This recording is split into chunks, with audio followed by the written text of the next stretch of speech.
Hey there, everyone. I'm so glad you could join me today. I really want to talk about something incredibly special and important: the unfailing love of Christ. It's one of those things that can truly transform our lives when we grasp just how deep and wide that love really is. Let's picture ourselves in a cozy setting, maybe a small church filled with warm light, or a tranquil garden where the birds are chirping.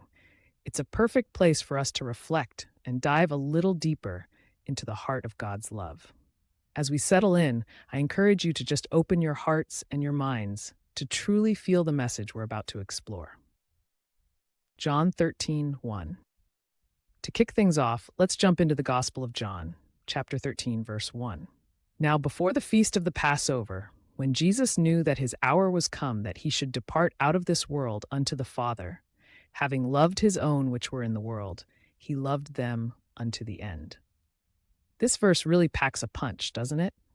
Here's Jesus, aware that he's approaching one of the most challenging moments of his life, yet he chooses to love his disciples and us unto the end.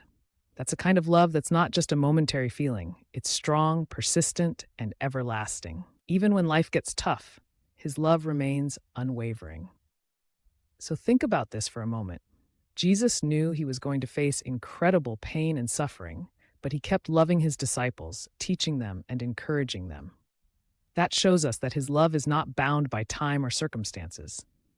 Imagine what that means for us. No matter what you're going through today, whether it's a tough day at work, struggles at home, or anything else, Jesus loves you just the same. That love never fades. Romans 8:35. Now, this brings up a really powerful question. What can actually separate us from this amazing love? Let's check that out in Romans 8:35. Here's what Paul asks in Romans 8:35. Who shall separate us from the love of Christ? Shall tribulation or distress or persecution or famine or nakedness or peril or sword? Paul basically tells us that there's nothing, absolutely nothing that can come between us and Christ's love.